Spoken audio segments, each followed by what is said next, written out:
Hello everyone. आप सबका वांगशन bubble में फिर से एक बार बहुत बहुत बहुत स्वागत है। हमारे पर्दानशी प्रिजनर वांगजी की कहानी के पार्ट 6 को शुरू करते हैं। अब तक हमने देखा था कि वांगजी की मदद से सेनापति वुशियान ने गुसु के सभी छात्रों को गुसु की गुफा से छुड़ा लिया है। वांगजी ने अपने बाल संवारे और फिर से अपना नकाब पहनकर बाकी के छात्रों के साथ युनमेंग जाने के लिए तैयार हो गया।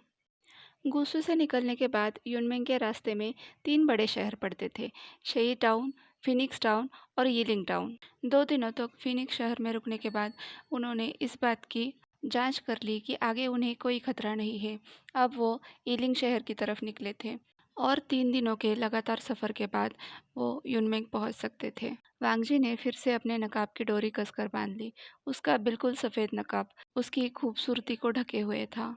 गुसु और जियांग अब साथ में काम कर रहे थे, लेकिन इस संबंध की जड़ें इतनी मजबूत नहीं थी कि वो दोनों एक दूसरे को दोस्त कहकर बुलाए। वांगजी अपने ख्यालों में खोया हुआ था। तभी उसने दरवाज़ा खटखटाने की आवाज़ सुनी। वांगजी ने मुड़कर दरवाजे की तरफ देखा। वो उठकर जाने ही वाला था, लेकिन तभी उसने देखा कि दरवाज़ा अपने आप खुल गया है। वेन्निंग और मेंगजी प्यारी सी मुस्कुराहट के साथ दरवाजे पर खड़े थे। निंग के हाथ में एक लकड़ी का बक्सा था। वांगजी को लगा कि जियांग सेनापति की आज्ञा पर वेन्निंग और मेंगजी उसे लेने के लिए आए हैं। उसने कहा, मैं तैयार हूँ, बस मैं कुछ अपनी चीज़ें बटोर लूँ। वांगजी अपने में ही ये सोचकर उदास हो गया कि जियांग सेनापति को अभी उस पर विश्वास नहीं है। इसीलिए उन्होंने वांगजी पर नज़र रखने के लिए उनके 2 आज्ञाकारी सेवकों को भेज दिया। क्या गुसु उन्हें जताने में कम पड़ गया कि अब वो उनकी तरफ है? जब भी जियांग सेनापति वांगजी को घूर कर देखते थे, तो उसे ऐसा लगता था कि जैसे कोई शिकारी अपने शिकार के हर हलचल पर नज़र रखे हुए है। इसीलिए वांगजी हर वक्त संभल के रहता था, लेकिन शायद यही बात उनके मन में शंका पैदा कर देती थी। जियांग के साथ संधि में वांगजी गुसु की तरफ से प्रतिनिधित्व कर रहा था। इतने नाजुक मसले को वो इतने निश्चय से संभाल रहा था। इसके बदले उस पर थोड़ा तो विश्वास किया जा सकता था। वांगजी को सोच में डूबा हुआ देखकर मेंगजी ने आगे बढ़कर उसे प्रणाम किया। जी ने प्यारी सी मुस्कुराहट के साथ वांगजी को बताया, लानर गोंगजी, जल्दबाजी करने की कोई ज़रूरत नहीं है। लोग अभी भी तैयार हो रहे हैं। हम तो बस यहाँ सेनापति जी की तरफ से ये तोहफा पहुँचाने आए थे। ये उन्होंने अपनी निगरानी में तैयार करवाया है। जी ने हाथ बढ़ाकर वो बक्सा वांगजी की तरफ किया। वांगजी उन दोनों को घूरे जा रहा था। उसे समझ नहीं आ रहा था कि ये दोनों क्या कर रहे हैं। निंग अपने पूरे दांत दिखाते हुए मुस्कुरा रहा था। जी भी वांगजी को देखकर एक प्यारी सी स्माइल दे रही थी। ऐसा लग रहा था वो दोनों कोई राज छुपाकर चल रहे हैं।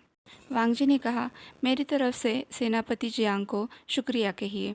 उन्हें ऐसे तोहफे देने की कोई ज़रूरत नहीं है। मैंने पहले ही कहा है कि गुसु पूरी तरह से जियांग के साथ है। वांगजी का चेहरा जो कि तो सख्त था, साथ ही उसकी आवाज़ से भी गंभीरता झलक रही थी।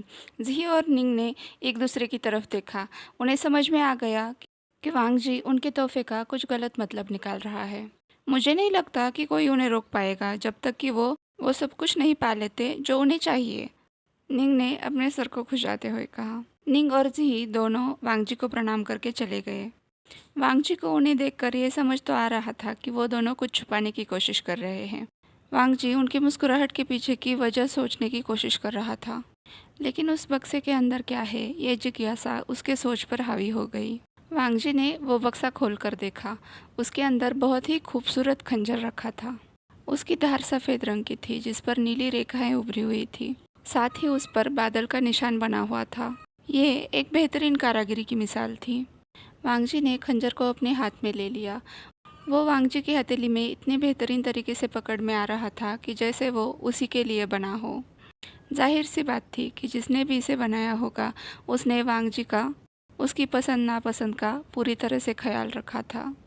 इतने खूबसूरत तोहफे को देखते हुए वांगजी के दिमाग में एक ही इंसान का नाम आ रहा था, वुशियान। ये इंसान वांगजी को पागल किए जा रहा था। वो जिस भी शहर में ठहरते थे, वांगजी हर बार एक नया तोहफा पाता था, वो भी खासकर उसके लिए बनाया हुआ। जब वो क्लाउड रिसेसेस में रुके थे, तब वांगजी को नीले जेड पत्थरों का ब्रेसलेट तोहफे में मिला था, जिसमें लाल रंग के कमल का फूल जड़ा हुआ था। और सही टाउन में बादलों की नक्काशी वाली कंघी मिली थी। अगर ये युद्ध की परिस्थिति नहीं होती तो वांगजी तो आसानी से यही समझता कि वुशियान उसमें रुचि दिखा रहा है। इसलिए उसने वांगजी की मर्जी जानने के लिए उसे कंघी तोहफे में दी है। लेकिन ये कोई आम परिस्थिति नहीं थी। कई सारे राज्य अपने अस्तित्व खो चुके थे, कई लोगों के घर उजड़ चुके थे, कई लोग मर रहे थे। ऐसी परिस्थिति में दो राज्यों के बीच में होने वाली संधि को वांगजी अपने स्वार्थ के लिए इस्तेमाल नहीं कर सकता था। साथ ही वुशियान जिस तरह से हर चीज़ को अपने हिसाब से संभालता था, उसे देखकर वांगजी को उस पर हमेशा ही शक रहता था, क्योंकि वुशियान की कहने की बातें और करने की बातें कभी एक समान नहीं होती थी। उसकी बोली और व्यवहार में हमेशा ही अंतर रहा था। एक तरफ तो वांगजी को ऐसे ऐसे तोहफे भेजता था जो शादी में हाथ मांगने के लिए इस्तेमाल किए जाते थे, और दूसरी तरफ हर वक्त उसे उसका कैदी कहा करता था। वांगजी को बहुत ही अच्छी तरह से पता था वुशियान का व्यक्तित्व इतना प्रभावी है कि उसके शत्रु उसके सामने आसानी से घुटने टेक देते हैं, उसकी बातों में आ जाते हैं, और शक्तिशाली शत्रु देखकर कोई भी सिपाही ज़्यादा चौकन्ना हो जाता है। इसलिए वांगजी का शक करना भी जायज़ था। 3 दिनों बाद आखिरकार जियांग सेना युनमेंग पहुंच गई। वांगजी के लाख मना करने के बावजूद भी यिलिंग शहर में वुशियान ने उसे फिर से एक तोहफा भेजा था। ये एक सफ़ेद रंग का रुमाल था जिस पर नीले रंग की बादलों की नक्काशी की गई थी, साथ ही लाल रंग का कमल का फूल भी। और वुशियान इस बार खुद तोहफा लेकर वांगजी से मिलने आया था। एक दिन जब वो यिलिंग में थे, वांगजी अपने छात्रों से पूछताछ कर रहा था कि उन्हें इस यात्रा के दरम्यान कोई असुविधा तो नहीं हो रही है।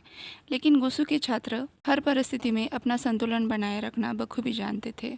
इसलिए वांगजी को उनका ख्याल रखने में, उन्हें संभालने में ज़्यादा मेहनत नहीं करनी पड़ रही थी। छात्रों से मिलने के बाद वांगजी अपने कक्ष की तरफ जा रहा था। हमेशा की तरह उसके कपड़े हवा पर लहरा रहे थे। जब उसने अपने कमरे के बाहर किसी को खड़ा देखा तो उसके कदम वहीं पर रुक गए। ये सेनापति वुशियान थे, जो काले कपड़े पहने हुए थे। उनकी साधारण वेशभूषा भी उनके आकर्षक व्यक्तित्व को बहुत ही ज़्यादा जचती थी। वो वांगजी का ही इंतज़ार कर रहे थे। जैसे ही वांगजी उनके सामने आया, उनकी मुस्कुराहट और नटखट बन गई। उनका चेहरा देखकर ही वांगजी को गुस्सा आ रहा था। प्रणाम सेनापति वुशियान, कहते हुए वांगजी उनसे उचित दूरी पर खड़ा रहा। ला नरगोंगजी, वुशियान ने अपनी भौहें उड़ाते हुए वांगजी के प्रणाम का स्वीकार किया। क्या कोई विशेष बात है जो सेनापति खुद मेरे कमरे तक चल कर आए? आप चाहते तो मुझे आज्ञा दे सकते थे, वांगजी ने कहा। वुशियान ने इस बात का जवाब देने की बजाय उसे कमरे में चलने का इशारा किया। वुशियान का घमंडी चेहरा देखकर वांगजी इस बात का विरोध करना चाहता था, लेकिन उसे अपनी जगह पता थी, इसलिए उसने बिना कुछ विरोध किए वुशियान के लिए अपने कमरे का दरवाज़ा खोल दिया। वुशियान ने अंदर आते ही अपने पीछे दरवाज़ा बंद किया। अब वो दोनों उस कमरे में बिल्कुल अकेले थे। एक आकर्षक नौजवान के साथ अकेले कमरे में बंद होना वांगजी की धड़कनें बढ़ाने के लिए काफ़ी था। पता नहीं ये जिज्ञासा थी या डर। मैं आपके लिए चाय बना देता हूँ सेनापति जियांग, वांगजी ने चाय के टेबल की तरफ इशारा करते हुए वुशियान से कहा। लेकिन तभी वुशियान ने वांगजी को फिर से एक लकड़ी का बक्सा दिया। वुशियान वांगजी के बिल्कुल सामने बैठा था, उसकी आंखों में देख रहा था। अब वांगजी के पास वुशियान की बात मानने के अलावा और कोई चारा नहीं था। वुशियान की बातों से वांगजी बिल्कुल चौंक गया। उसने एक गहरी सांस छोड़ते हुए कहा, क्यों?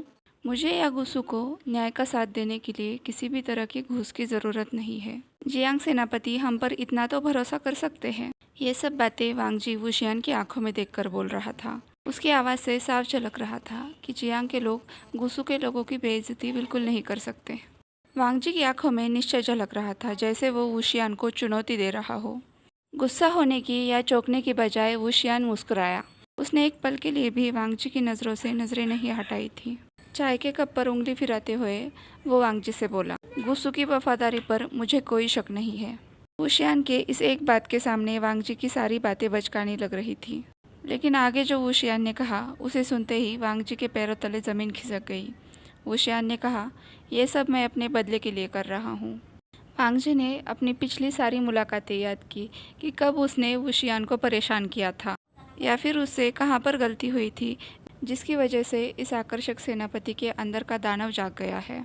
वुशियान की नज़रें वांगजी के चेहरे पर ही गड़ी हुई थी।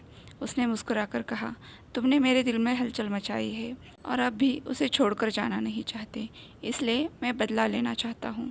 उसने वांग जी के हाथ में पहने हुए ब्रेसलेट की तरफ देखकर कहा, आशा करता हूँ ये भी तुम्हारे साथ ऐसा ही करेगा। एक घूंट में ही चाय का प्याला खत्म करके वो शियान मुस्कुराकर कमरे से बाहर चल दिया। वो शियान की बातों पर वांग जी के दिलो दिमाग ने काम करना बंद कर दिया जब तक उसने दरवाज़ा बंद होने की आवाज़ नहीं सुनी। वांग जी का चेहरा पूरी तरह से लाल हो गया था। अब जाकर उसे समझ में आया कि अब तक वो सांस तक रोक कर बैठा था।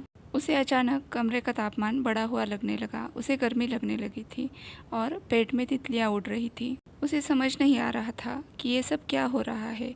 उसका हाथ उसके छाती पर था। उसे अपनी धड़कनें साफ महसूस हो रही थी। उसे यहाँ तक लग रहा था कि वो अपने कानों से अपनी धड़कनें सुन सकता है। अब इसका क्या मतलब हुआ? वांग जी बुदबुदाया। आज के लिए बस इतना ही। आपसे कल मिलती हूँ। तब तक के लिए अपना ख्याल रखिए। मेरे वीडियो को लाइक, शेयर एंड कमेंट कीजिए। अगर अब तक आपने इस चैनल को सब्सक्राइब नहीं किया है तो सब्सक्राइब भी कर दीजिए। साथ ही पास वाले बेल आइकन को भी प्रेस कर दीजिए ताकि जब भी मैं नई वीडियो डालूँ तो तुरंत आपको नोटिफिकेशन मिल जाए। ओके, तो फिर बाद में मिलते हैं। तब तक के लिए वांग शेन बबल में खुश रहिए। Thank you.